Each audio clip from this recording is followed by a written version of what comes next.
En las últimas semanas, la detección de un aumento en la cantidad de tropas rusas a lo largo de la frontera ucraniana despertó la alarma internacional y un temor a que el gigante asiático invadiera ese país.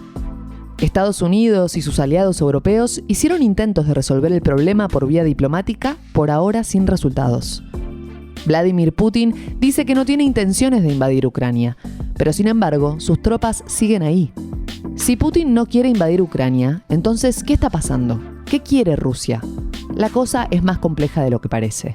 El conflicto en Ucrania puede tener implicancias importantes tanto en lo geopolítico como en la arquitectura de la seguridad internacional, y te lo explicamos en este episodio. Hoy es domingo 6 de febrero. Mi nombre es Delfina Campos. Esto es Foco, el podcast de redacción en el que te explicamos la realidad con una mirada distinta. Si te gusta lo que hacemos, seguinos en Spotify y activa las notificaciones para enterarte de cada vez que sale un nuevo episodio.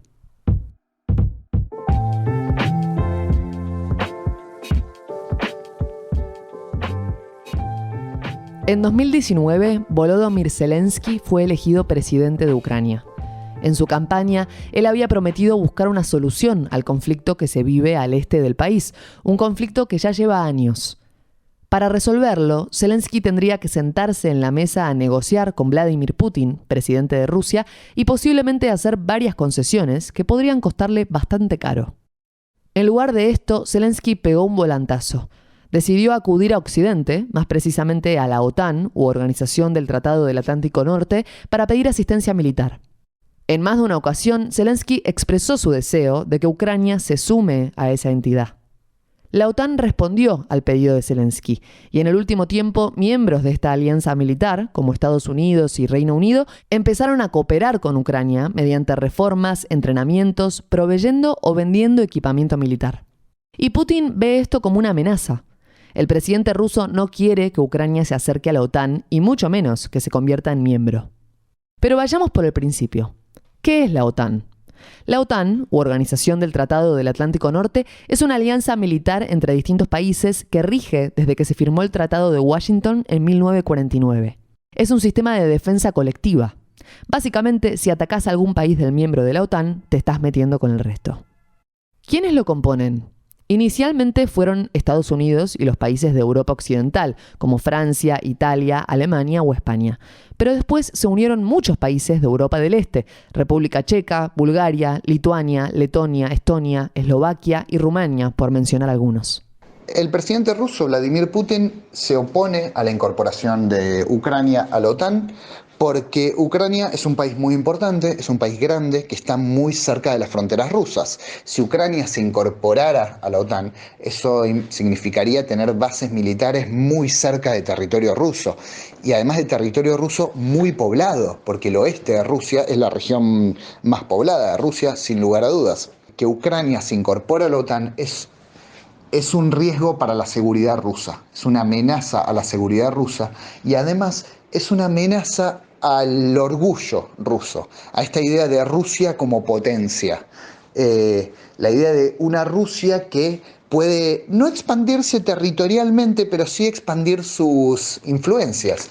Tanto es así que Rusia viene, por ejemplo, haciendo ejercicios militares con Venezuela desde el año 2008, y especialmente en 2018, 10 años después, hubo una serie de ejercicios militares muy cerca de la costa de Venezuela, y tenían además a Nicaragua.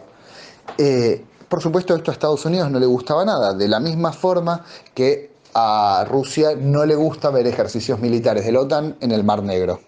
En 1990, durante el proceso de unificación alemana y en la previa de la disolución de la Unión Soviética, el entonces secretario de Estado de Estados Unidos, James Baker, prometió en una reunión a Mikhail Gorbachev que la alianza de la OTAN no iba a expandirse ni una pulgada hacia el este, o en inglés, not one inch eastward. El objetivo de la frase era dar tranquilidad a Rusia con respecto a su seguridad. Aunque esto fue apenas una conversación y esa promesa no quedó formalizada en ningún lado, el evento trascendió cuando se desclasificaron documentos de inteligencia de distintos países cuyos mandatarios estaban ese día en la misma mesa. La promesa no se cumplió. Recordemos que, como te conté antes, la OTAN sí fue incluyendo países más y más al este con el correr de los años. Y actualmente Rusia Y el presidente Putin considera que esa promesa verbal no se cumplió, que hay un avance sin ningún sentido y muy peligroso, muy riesgoso de la OTAN casi en las puertas de Rusia. Para Rusia hoy la OTAN está más cerca de su territorio de lo que estaba en la época soviética y eso lo consideran inadmisible.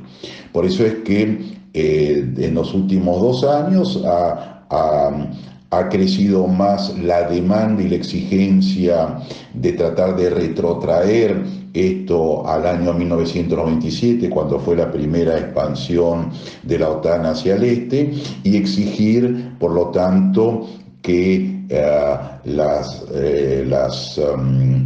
seguridades que pide Rusia respecto de su seguridad, valga la redundancia, sean cumplidas. O sea, que se respete su territorio, que no haya amenazas cercanas, un poco siguiendo la tradición histórica de Rusia, que se ha visto siempre considerado y visto amenazada al no tener fronteras naturales. Entonces hoy lo que está pidiendo Rusia en definitiva es una nueva arquitectura de seguridad europea con una OTAN que se aleje de sus fronteras.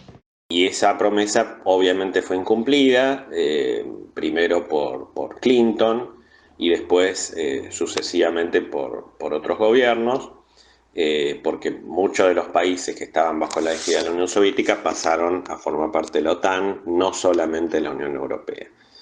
Y la línea roja, digamos, que se ha impuesto Rusia es justamente que ni Ucrania, ni Georgia, ni Bielorrusia formen parte de la OTAN o tengan la OTAN en su territorio, porque esto sería como, no sé, permitir que Rusia tenga sus pies en México, en Canadá. Pero ¿qué chances tiene Ucrania realmente de formar parte de la OTAN? Ucrania no puede incorporarse a la OTAN porque, bueno, en principio porque no controla territorio, no controla el 100% de su territorio, cosa que es un requisito básico de la OTAN para incorporar miembros, pero además porque Ucrania es un país pobre, es un país dependiente y es un país en guerra hace casi 8 años, con lo cual incorporarlo a la OTAN sería más perjuicio que beneficio para la organización. De eso no tengo ninguna duda. Lo que sí puede Ucrania es acercarse cada vez más a Occidente en términos políticos, en términos comerciales y demás. Eso está pasando, eso pasa desde el 2014, desde que Rusia dejó de ser el principal socio comercial de Ucrania y uno de sus principales socios políticos con el comienzo de la guerra. ¿Cómo empezó todo esto? ¿Cómo se llegó a este punto?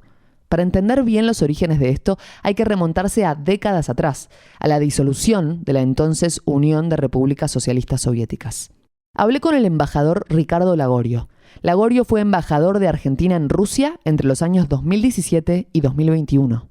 Lo que estamos viendo hoy en Ucrania, este conflicto entre Estados Unidos, Occidente y la NATO y Rusia, creo que responde a una inconclusa desintegración de la Unión Soviética y a una inconclusa definición de la seguridad transatlántica. Creo que está en juego no solamente el tema de Ucrania, sino algo mayor que son, digamos, una nueva arquitectura transatlántica.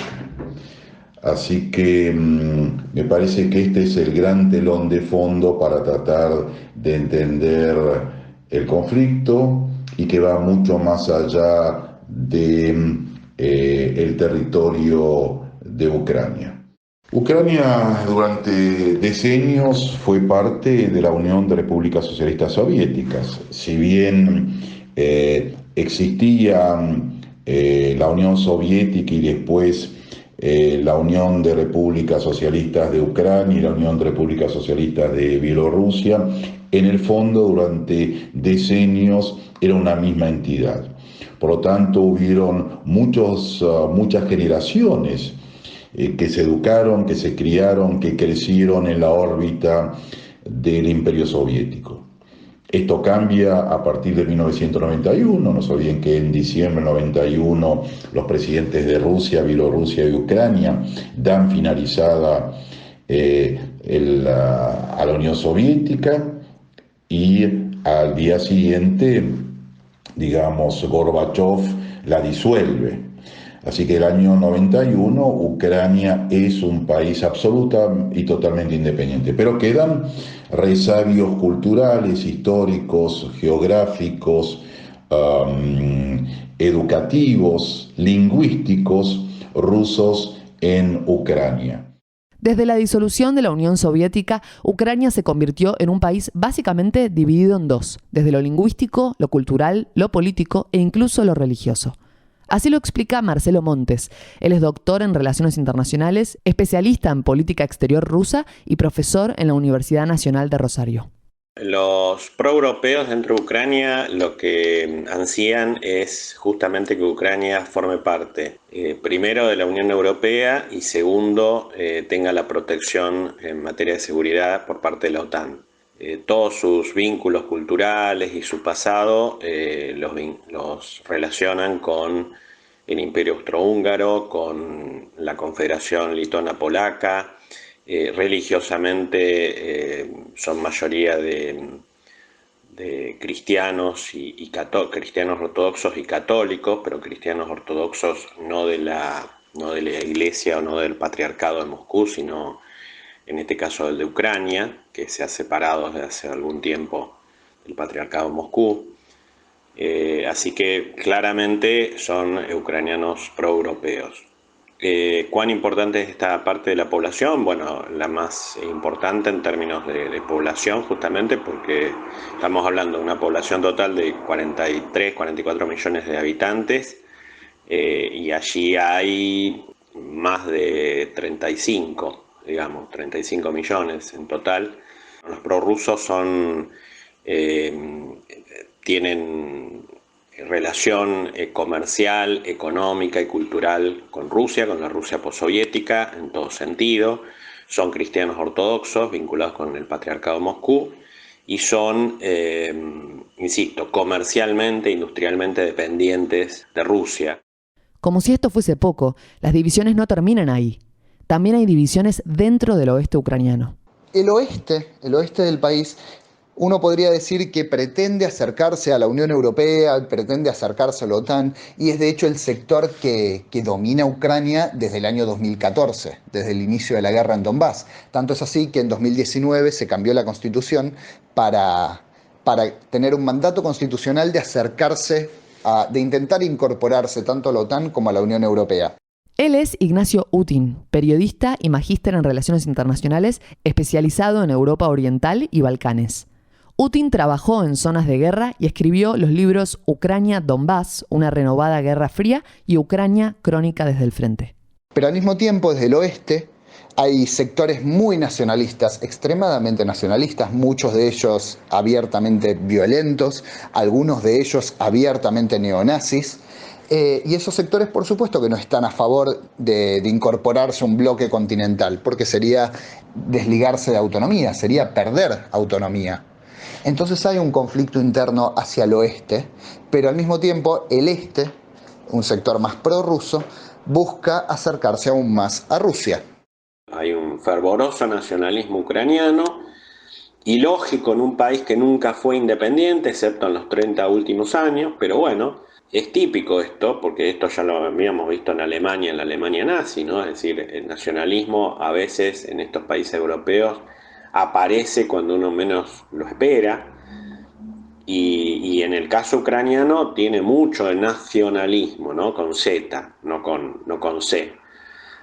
Hay un reverdecer de aquellos sectores neonazis, digamos, que veneran a Stepan Bandera, un líder del nacionalismo ucraniano que fue colaboracionista con los nazis, peleando contra los comunistas soviéticos, contra las fuerzas de Stalin, y esto sin duda que alimenta, digamos, esta amenaza de guerra, esta amenaza supuesta de Rusia y demás, alimenta ese nacionalismo. La crisis que vemos hoy es una continuación de otra crisis que vivió Ucrania allá por 2013.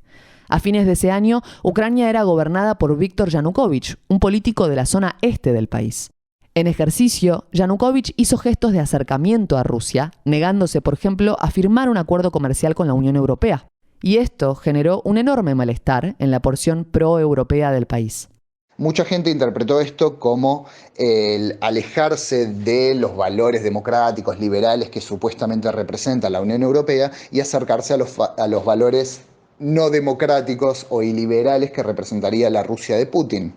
Se desencadenaron manifestaciones violentas que derivaron en el derrocamiento de Yanukovych, algo que hoy es leído por muchos como un golpe de Estado. Esta serie de manifestaciones que terminaron por derribar al gobierno, eventualmente desembocaron en guerra. ¿Por qué? Porque en el este del país era la región que más apoyaba a Yanukovych y porque además durante las manifestaciones se conformaron grupos armados ultranacionalistas que además de tomar las armas eran extremadamente violentos. Y en el este vieron a estos grupos extremadamente nacionalistas, violentos, avanzar, tomar las armas y por supuesto que temieron. Entre estos dos factores, entre los grupos nacionalistas y el considerar un golpe de Estado, lo que ocurrió en Ucrania entre el 2013 y 2014, hubo manifestantes que eventualmente tomaron las armas, tomaron edificios y hacia mayo de 2014 declararon la independencia de dos regiones del país, la República Popular de Donetsk y la República Popular de Lugansk. Donetsk y Lugansk son dos áreas del este de Ucrania, una zona que se convirtió en escenario de una guerra entre las fuerzas independentistas de estas dos repúblicas autoproclamadas y el gobierno ucraniano de ese momento, que era pro-europeo. Rusia fue en numerosas ocasiones acusada de haber colaborado o asistido militarmente a los separatistas prorrusos de esta guerra, algo que su gobierno negó siempre. Y en medio de esta guerra ocurrió la anexión de Crimea. Soldados rusos ocuparon esta península, perteneciente a Ucrania. Es una península que, por estar rodeada por el Mar Negro, constituye un punto estratégico. Putin impulsó un referéndum sobre la población de Crimea, un referéndum que fue muy criticado. Y la mayoría de la población aprobó pasar a formar parte de Rusia.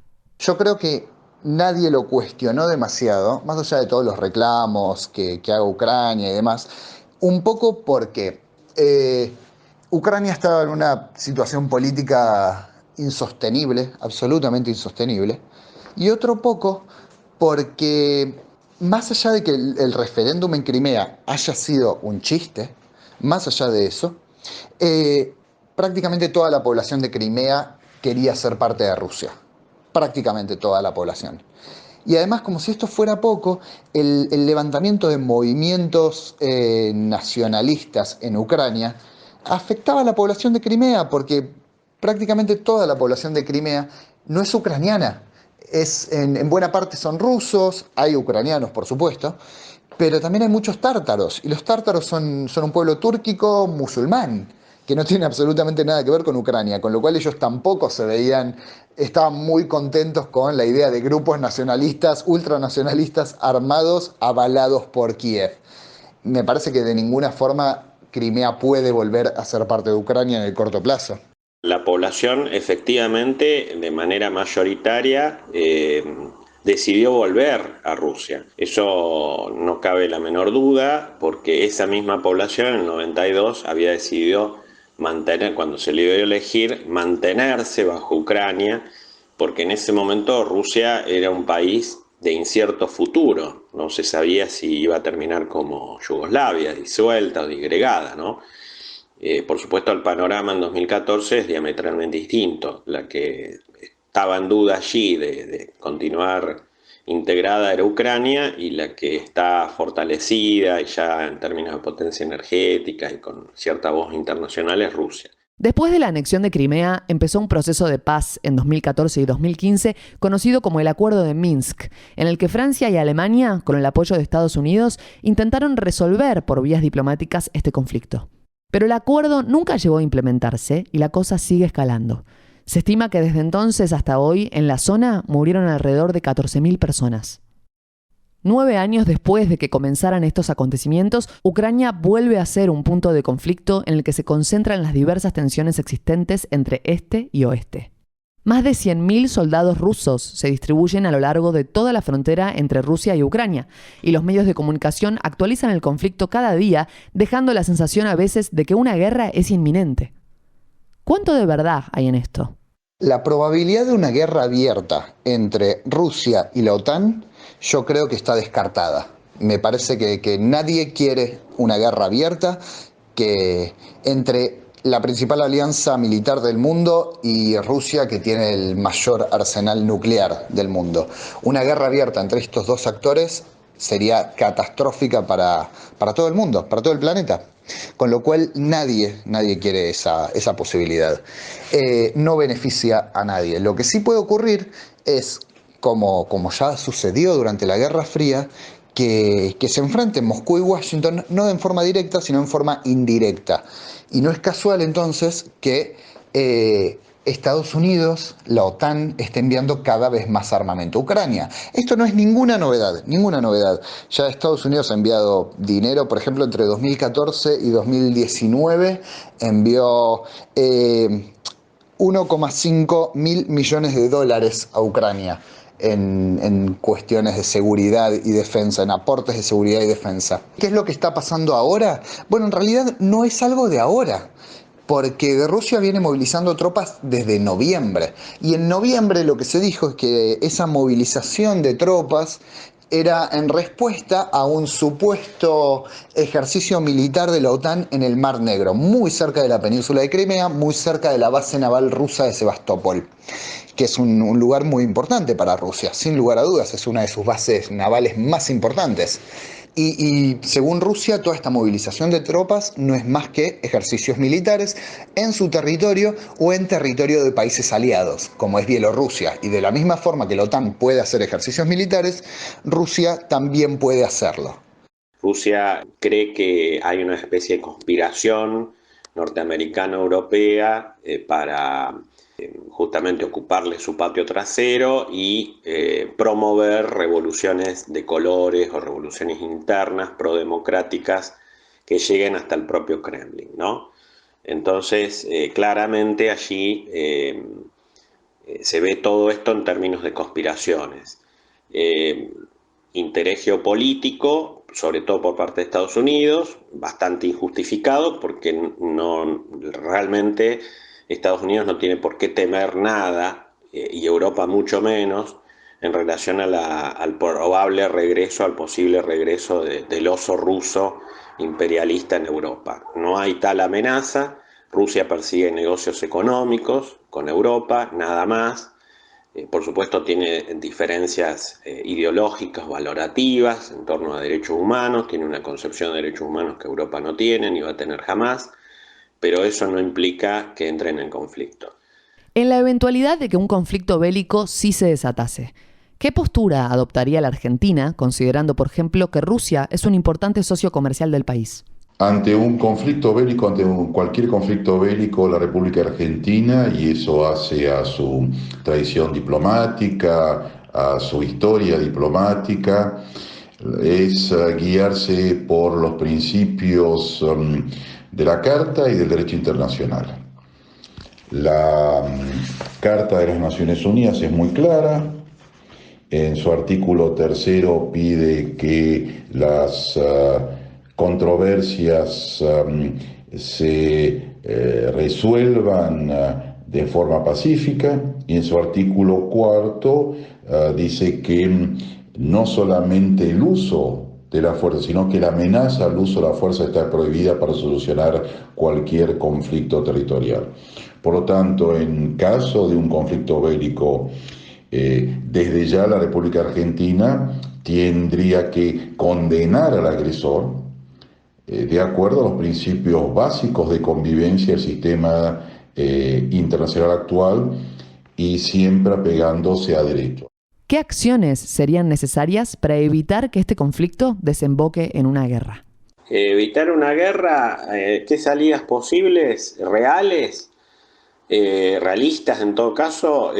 Bueno, básicamente que Europa lidere la iniciativa de negociación, que Macron y Scholz, de alguna forma, Francia, Alemania, lideren esa iniciativa y, insten a Estados Unidos a no presionar tanto en términos de que Ucrania busque la salida a través de la OTAN. Es decir, acá hay que tratar de evitar que la OTAN ponga sus pies en Ucrania de alguna forma, y eso en el sentido de algún modo de satisfacer la demanda, la exigencia rusa, y por el otro lado algún tipo de compensación por parte de Rusia, ¿no? Es decir, comprometerse a no tocar Ucrania, posibilitando a su vez que Ucrania encuentre su propia salida. Yo diría que la salida más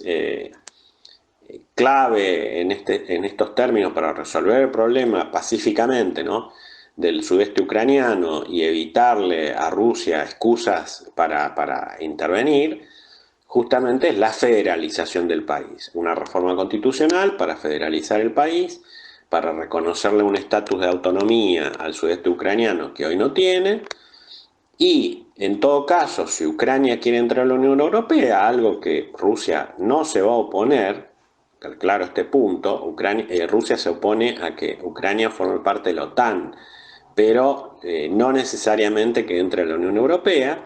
Bueno, que la zona del sudeste, que sí tiene vínculos con Rusia y sufriría mucho una entrada a la Unión Europea, mantenga ese vínculo comercial especial con Rusia. Eso es todo por hoy. Durante el verano, escuchanos todos los domingos en la plataforma que quieras. Si te gusta lo que hacemos y querés enterarte de cuando sale un nuevo episodio, dale clic a seguir. Foco es un podcast original de Redacción, con la edición general de Javier Drobeto y la producción técnica de Posta. Desde Redacción creemos que el periodismo no solo sirve para contar la realidad, sino que también sirve para cambiarla. Para conocer otras cosas que hacemos, seguinos en redes, @redaccioncomar, o visita nuestra página, redaccion.com.ar. Mi nombre es Delfina Campos. Nos encontramos el domingo que viene.